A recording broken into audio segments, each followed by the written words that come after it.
브루클린 네츠에서 커리어 첫 우승을 위해 우승 경험이 있는 슈퍼스타 케빈 듀란트, 카이리 어빙과 뭉친 제임스 하든, 재능과 실력이 차고 넘치는 최고의 선수들이 한마음 한뜻으로 모인 만큼 우승은 따놓은 당상처럼 보였지만 현실은 기대처럼 순탄치 못했습니다. 휴스턴 시절 3점슛 아니면 돌파, 자유투 유도라는 무적의 가위바위보 조합으로 수비를 병풍으로 만들었던 그가 현재는 브루클린 네츠에서 1년 만에 필라델피아로 이적한 뒤 소속팀에서 경기 출전조차 제외되는 찬밥 신세로 전락했는데요. 원하는 대로 다 해줬지만 억울하게 범인으로 지목당하고 있는 하든의 최근 근황을 리와인드 해봅시다.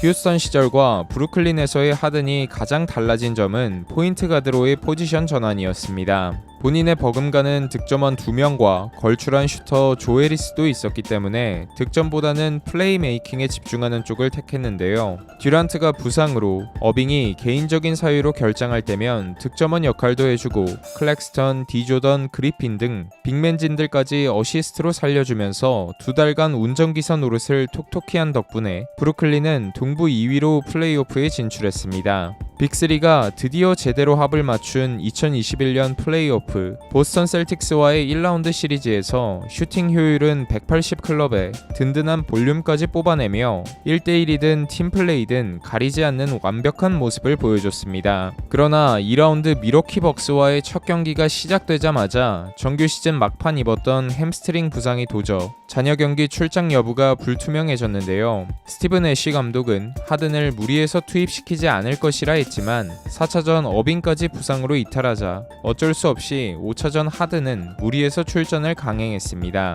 그럼에도 7차전 접전 승부 끝에 패배하면서 하얗게 연소된 빅3는 우승 레이스에서 일찍이 짐을 싸게 되었습니다. 경기 종료 후 자신이 출장 불가능한 그레이드 2의 부상 정도였음을 밝혔고 그의 우승 반지의 주인공이 미러키가 됐기에 더욱 뼈아플 수밖에 없었던 시즌 마무리였습니다. 그래도 빅3가 다같이 뛰기만 한다면 다음 시즌에도 충분히 우승을 노려볼 수 있겠다 싶었는데요. 하지만 2일2 시즌에도 같이 뛴다는 가정 자체가 이루어지지 않았습니다. 어빙이 계속 접종을 거부하면서 초반 35경기를 결장했고 여름 이후 공개된 하든의 몸 상태는 몰라보게 체중이 늘어난 모습이었습니다. 최악의 컨디셔닝으로 맞이한 정규 시즌 초반 둔해진 움직임, 야투율 감소, 득점 볼륨 하락, 경기당 5개에 육박하는 턴오버까지 공격에서 뚜렷한 하향 곡선을 그렸습니다. 그럼에도 듀란트와 시즌 중반까지 6할 이상의 팀 승률을 유지하며 고군분투했지만 어빙이 돌아오자 듀란트의 무릎 부상 이탈, 11연패까지 겹치며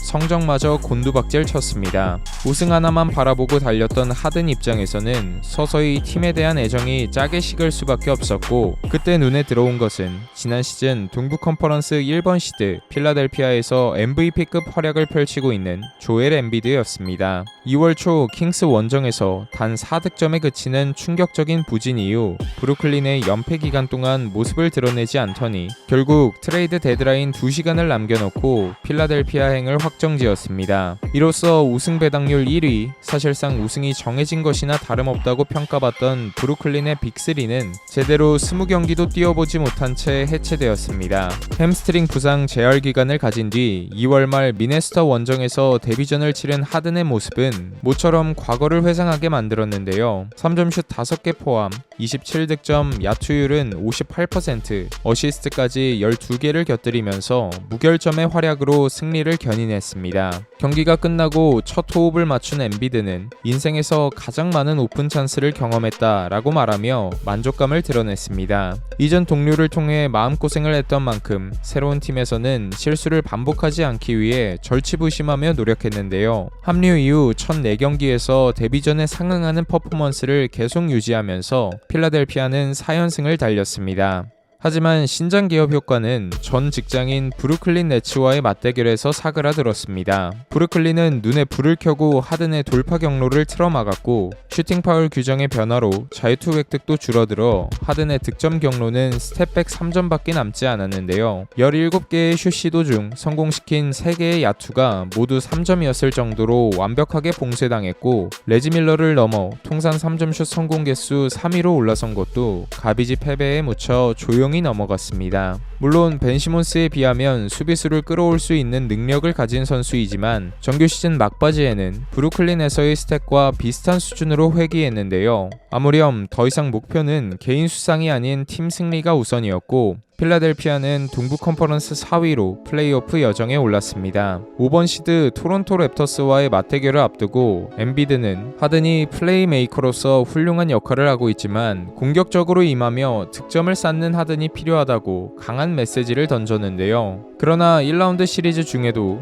득점 효율에는 큰 변화가 없어 주인공보다는 패스를 통해 엠비드와 맥시를 잘 살려주면서 든든한 조연 역할을 자처했습니다. 4승 2패로 토론토를 제압한 뒤 2라운드에서는 동부 1번 시드 마이애미 히트를 마주했는데요. 엠비드가 지난 경기에서 입은 안와골절 여파로 1, 2차전을 결장하면서 필라델피아는 전력적 열세 속에 3-40득점을 밥 먹듯이 했던 휴스턴 모드가 절실했고 단 한 경기 4차전의 기대에 응답했습니다. 1쿼터 무득점에 턴오버 3개로 시작했으나 2쿼터부터 13점을 몰아치며 0점을 잡더니 4쿼터에는 모처럼 자신감이 폭발한 모습을 드러냈습니다.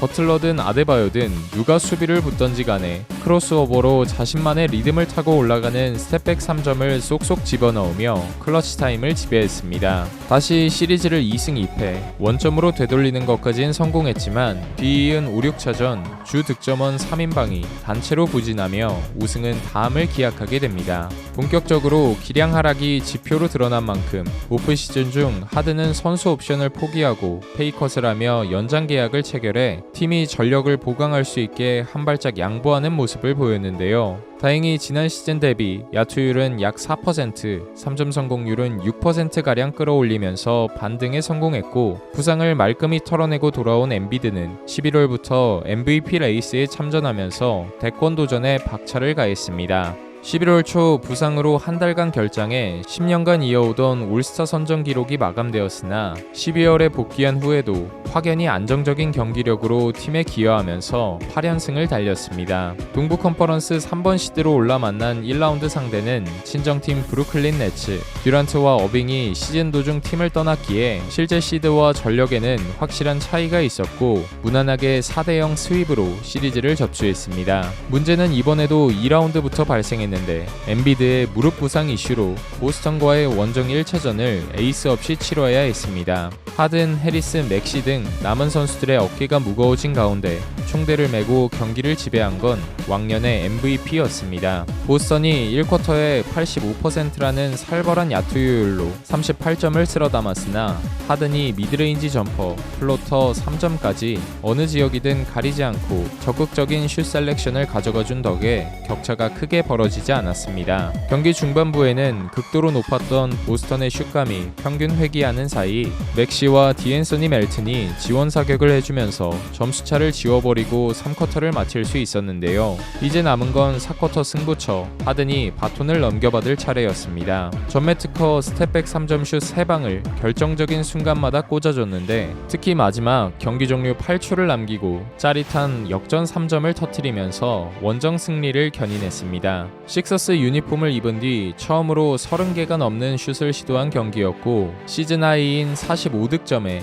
효율까지 완벽했던 제임스 하든다운 경기였습니다. 다음날 엠비드의 정규 시즌 MVP 수상이 확정된 직후 하든은 롤렉스를 선물하면서 팀 분위기를 업시켰는데요. 2차전부터 엠비드가 돌아왔음에도 두 경기를 다소 무기력하게 내줬으나 4차전 다시 기어를 끌어올려 시리즈를 주도하기 시작했습니다. 야투율 69%로 42득점, 9어시스트, 4스틸로 펄펄 날았고 이번에도 승부를 연장전으로 이끄는 동점 플로터와 승부의 쐐기를 박는 3점으로 팀을 위기에서 구해냈습니다. 게다가 원정 5차전은 엠비드와 맥시가 63점을 합작해준 덕분에 어느덧 안방에서 시리즈를 끝낼 수 있는 유리한 고지를 점했는데요. 그러나 6차전에서는 4쿼터 무득점으로 침묵하면서 역전패의 빌미를 제공했고 이 경기 4쿼터부터 살아난 테이텀은 대망의 7차전을 51득점 퍼포먼스로 하드캐리한 반면 야투가 좋지 않아 플레이메이킹에 치중하려던 하든의 선택은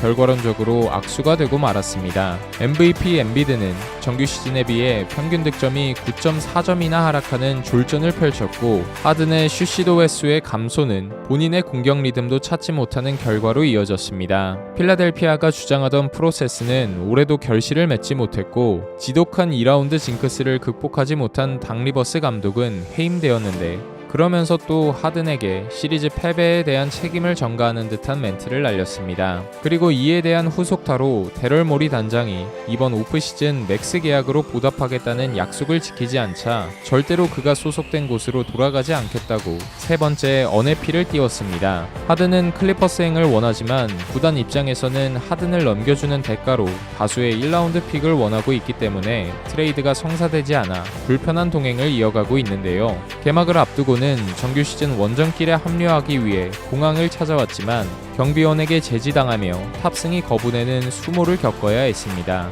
트레이닝 캠프를 포함한 프리시즌 경기를 모두 빠졌기 때문에 필라델피아에 남아 별도의 훈련을 소화하라는 것이 이유였습니다. 그 덕에 이번 23-24 시즌은 코트에 출격하지 못하면서 황혼기에 아까운 시간을 흘려보내던 와중 드디어 LA 클리퍼스행을 확정지었는데요. 커리어 5번째 팀으로 이적하며 옛 동료 웨스트브룩과의 재회, 카와이 레너드, 폴 조지와 한솥밥을 먹게 된 하든이 이제는 코트 위에서 자신이 가장 잘하는 플레이를 선보이며 우승하는 모습을 볼 수 있길 기대해 봅니다.